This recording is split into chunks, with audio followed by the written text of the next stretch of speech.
All right. Continuing on, I've just put box number 2 on my desk here, and we'll start from the very beginning. I promise I haven't peeked into any of this stuff. What you're seeing is what I'm seeing for the first time in the last 32 years. I've never looked at this stuff before, I promise. So here we go. From my box of old LPs from my college days. First album out on box number 2 is Alan Holdsworth, Road Games. Now, I'm wondering if this is the LP where I got his autographs. Let me see. I got it on a piece of paper and I threw it in one of these albums, and here it is. I saw him live at, I believe, Liberty Launch down in Austin in the late 80s, early 90s. I don't remember the exact date. But yeah, there's Alan Holdsworth's signature right there, the man. I am definitely going to frame that along with the album. Big Alan Holdsworth fan, a real innovator of guitar. Very excited about that because I actually knew that I had a signature from Alan Holdsworth somewhere in this collection, and I'm glad it's popped up in box number 2. Okay, next. Let's see what we got here. Oh yeah. Yngwie Malmsteen, Rising Force. Yngwie, fantastic guitar player, tons of neoclassical influences, blazing fast. I think I mentioned in the last video on one of Alcatraz's records that buddy Claude Garrett and myself went and saw Yngwie live down in Austin at the old Municipal Auditorium before they tore it down. Guy put on a fantastic show. It was a lot of fun. Very flashy guy. You know, some people complain about his ego and stuff like that, but none of that really. I don't really care about that. He's a fantastic guitar player, and this is a great album. Really cool. Love it. Rising Force. Next, another Yngwie album. Forgot I had this. Marching Out. I did mention that it's been so long since I've even owned a vinyl that I don't have a turntable, and every one of these I pull out, I'm just like, yeah, I'm gonna have to get me a turntable. If you guys can suggest a turntable for me, I'd appreciate it. Preferably under the 200 bucks or so. You know, I don't. My ears have been blown from so many concerts. I don't need super high fidelity, but a nice player that could handle these would be fantastic. Bluetooth would be great too. All right. Next, soundtrack for Amadeus. I saw this movie, loved the music. The more I read about Mozart, the more impressed I was. A lot of these songs he wrote when he was 17 years old. Wow, the artwork in here is really cool. It has sheets of information. And really cool artwork. You just don't get stuff like this anymore. Salieri on the back. Very cool music. Very cool music to listen to and veg out of. Next, very cool, the Beatles' second album. Includes She Loved You and Roll Over Beethoven. Very cool stuff. Wow. Amazing. Next, one of my all-time favorite groups is, yes, Fragile. Always had the best artwork. Always had the most progressive music. Every band member is a legend. Rick Wakeman, Steve Howe, John Anderson, and the late Chris Squire, known as Rickenbacker. Look at that artwork. Fantastic. And then with the inner notes. Sorry, I'm not very good with this backward mirror image webcam thing. You'd think I'd get the hang of it, but I guess I'm too old. Alright, next. Ha! Alright, I know this was from my mom and dad. Sam the Sham and the Pharaohs. Wooly Bully.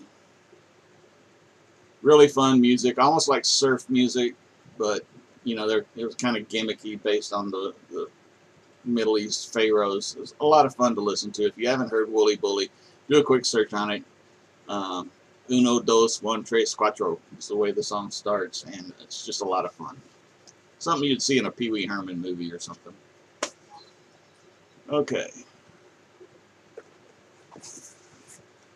Alright, another one of my favorite groups of all time. Should be able to guess it without even anything on here but a bunch of bricks. And that's Pink Floyd The Wall. Double album.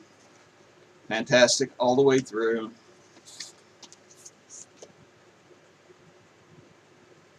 Classic Pink Floyd artwork. Let's see what the inside looks like. I believe even, yeah, and we got the lyrics and stuff on the inside here. Love this album. Love David Gilmour. Really angsty album though. But still fantastic. A lot of people say they go overboard with the angst, but you know, it is what it is, and I loved it. Okay, here's, I know I pulled this out in the previous box, but it was, this one actually has the vinyl in it, so I guess I had two of them. That's Pink Floyd Animals. Super dark album, but one of those albums that you have to listen to all the way through. It tells a story about society, basically. Got all the lyrics. We used to just sit around and listen to music and just look at the artwork on all these albums and just read the lyrics, you know, try to determine the secret meanings and all this kind of stuff. It was just a different time back then. You appreciated the music more than I think it's appreciated now, and that may be why it's such a dying thing. Music is so, I don't know, they just pump and dump right now, and whatever sticks to the wall sticks. But it wasn't like that back then. Back then it was actually considered art. Ha! Here's a good one. Monty Python Live at Drury Lane.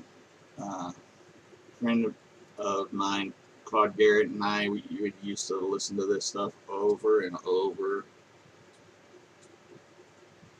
Great comedy relief here. Okay. Here we go with some metal stuff. Iron Maiden, Power Slave. Really heavy album. Kind of at their peak, right after Peace of Mind, I believe. 2 Minutes to Midnight.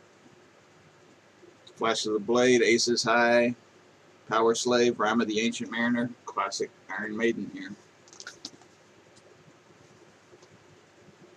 Alright. Oh. Wow. Yeah. Yes, relayer.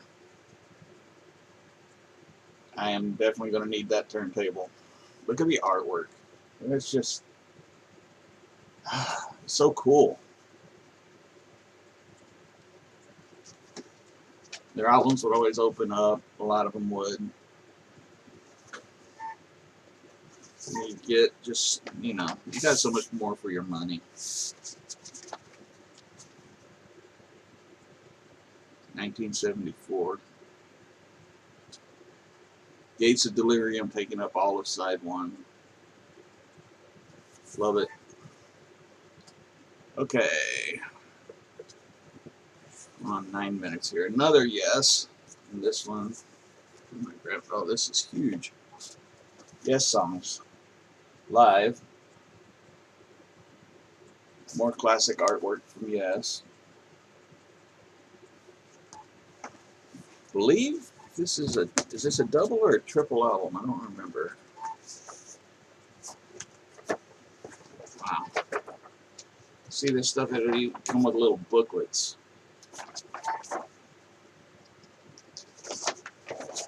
Photos. I mean, so much value. So cool. Look at Rick Wakeman here.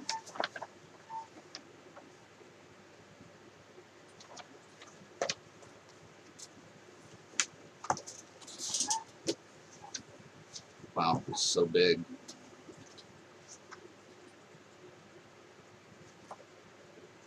I always tell my son the movie Avatar copied so much artwork from Yes that it's really kind of ridiculous. And people thought it was new at the time. No. Yes came up with this stuff. Actually, I forgot who the artist was for Yes. I should have looked it up. Martin Dean. Yeah. Way ahead of it. Way ahead of their time.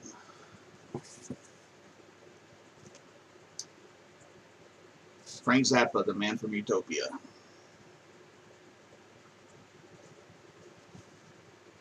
Really wild. Of course, it's Frank Zappa. It's going to be wild, right? I'm going to have to listen to this again because I don't really remember much off of this. I know I listened to Apostrophe a ton, but I don't remember listening to this that much. That's the one I'm going to have to spin up again. All right, Close to the Edge. Yes, probably, probably their best, I would guess. Between that, I love Fragile as well, but this is just an incredible, incredible album. If you can't be a fan of progressive rock and not love this stuff. In the lineup, John Anderson, Bill Bruford, Steve Howe, Chris Squire, and Rick Wakeman. I forgot Bruford was in for a short amount of time until he got bored with Yes. Imagine that. That's crazy. All right.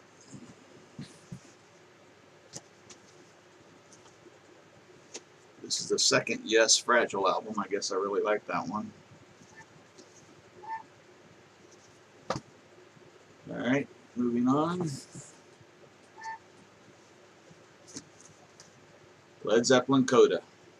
I was so crushed when Bonham died and they announced, that the band would be breaking up. And then I guess a year or so later, they came out with this kind of unreleased copies of back catalog stuff, and I was super stoked. It's not the greatest album, honestly, but it's Zeppelin, so I had to buy it. Here's the backside. Okay. Best of ZZ Top. I'm a big ZZ Top fan, big Billy Gibbons fan. Great stuff. Raised on it. Raised on LaGrange. I've got the Fandango album kind of hanging on my wall over there. So, yeah, grew up with all this stuff. Love it. Tush, Waiting for the Bus, Jesus Just Left Chicago, Francine, Just Got Paid, LaGrange, Blue Jean Blues, which I love. Backdoor Love Affair, Beer Drinkers, Hellraisers, and I Heard It on the X. A lot of classic stuff here.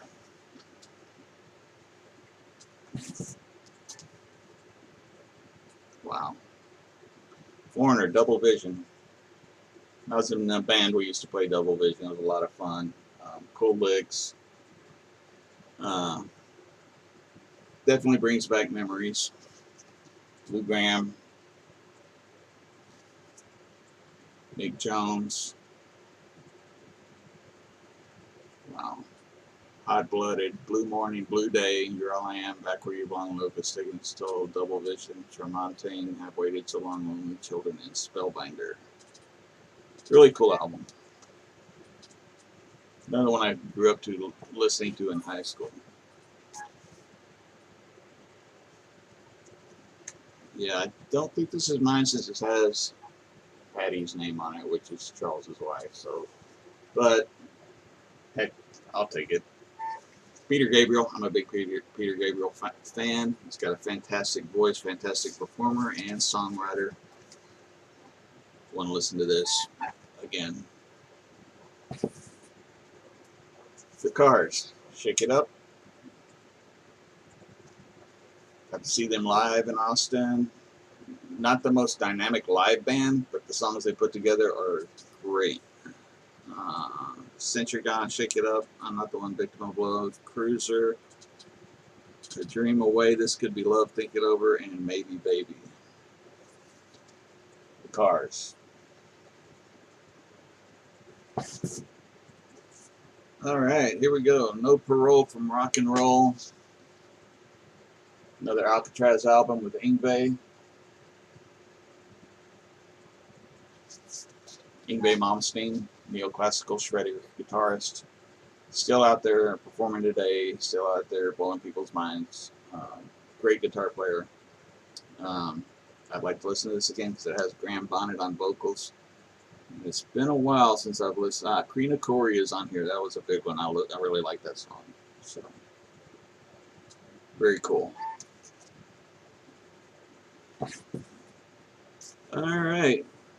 One of the super groups. Asia. Steve Howe, John Wetton.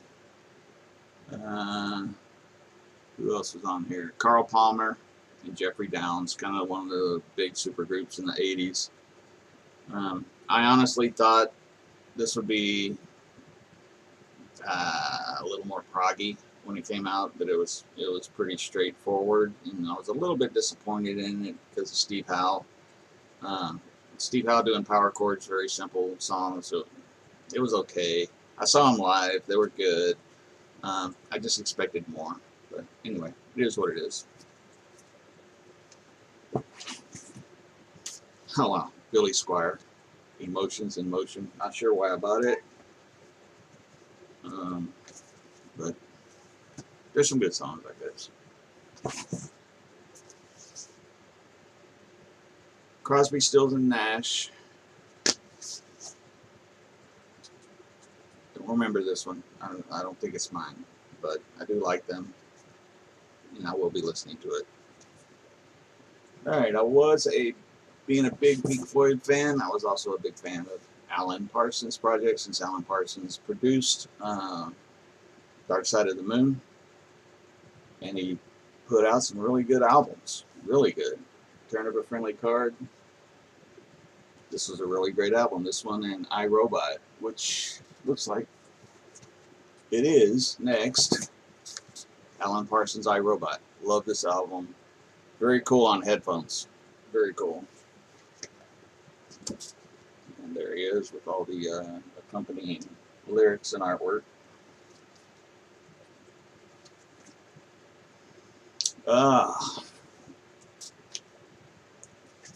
Boston, Don't Look Back. Probably my first actual rock concert in Austin. Sammy Hagar opened for Boston. I wasn't a Sammy at that time. Sammy Hagar was a little out there for me. I was very young and didn't really get it. Didn't really grow to appreciate Hagar till years later. But I loved Boston. They sounded exactly like they sounded on the LP, which their production values were first rate. Always were. Tom Schultz's guitar always sounded amazing. This is a great album. The first one, of course, was bigger.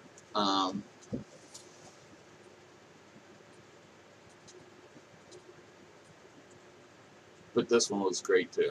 Loved it.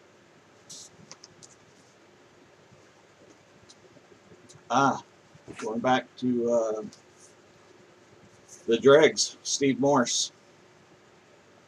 Really cool fusion stuff. Some, I don't know what you'd call it, chicken picking stuff. There's all kinds of cruise controls on here.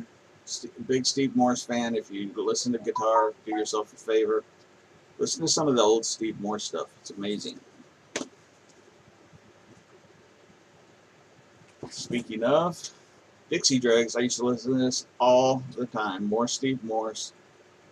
Really good stuff here. Let's see. Road Expanse, Pride of the Farm, Twigs Approved Hereafter, The Great Spectacular, Broad Street Strut, I'm Freaking Out, and Old World.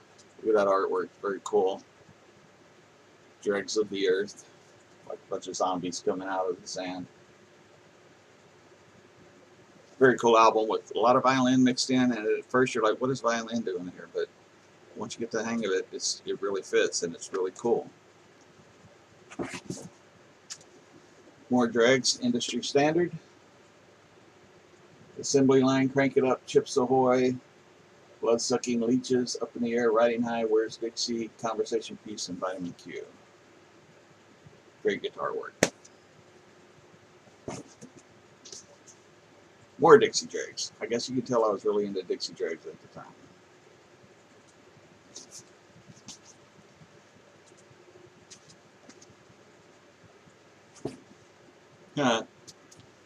I remember buying this, and I don't remember. I think I bought it because they were coming to Austin. We were going to go see them, and Terry Bozzio was on drums. Kind of poppy. Don't really remember much about it. Destination Unknown was a big song for them at the time, so I do remember that. All right. Bob Dylan's greatest hits. Classic stuff. Next. I'm a big Jim Croce fan. Great songwriter. Lost him way too soon. Operator. Time in a Bottle, I Got a Name. I'll have to say I Love You in a Song. Photographs and Memories. Those are all classic songs. Foghat Live. One of the first concerts I went to, Pat Travers' opening in Austin, Texas. Very cool album, how it slides in and out here with the cutout fonts.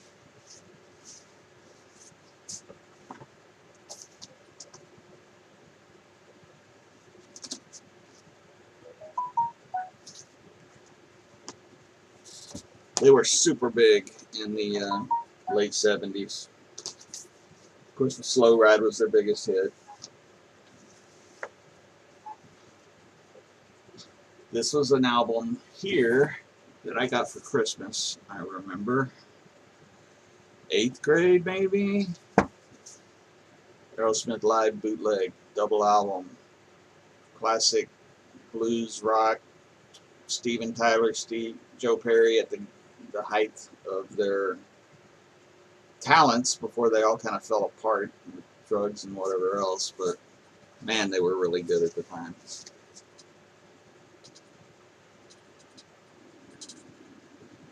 They kind of made this as a, slap in the face at the bootleggers who were taking all their stuff and, selling it.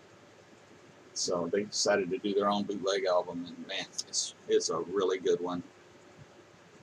Back in the Saddle, Sweet Emotion, Toys in the Attic, Last Child, Come Together, Walk This Way, Dream On, of course, Mama Ken, Train Kept a Rolling. These were all part of, Aerosmith sets back then. And before the MTV era, I appreciate Aerosmith before the pre-MTV, put it that way. I liked them later, but it got a little schlocky after that. Alright, looks like I've got Genesis.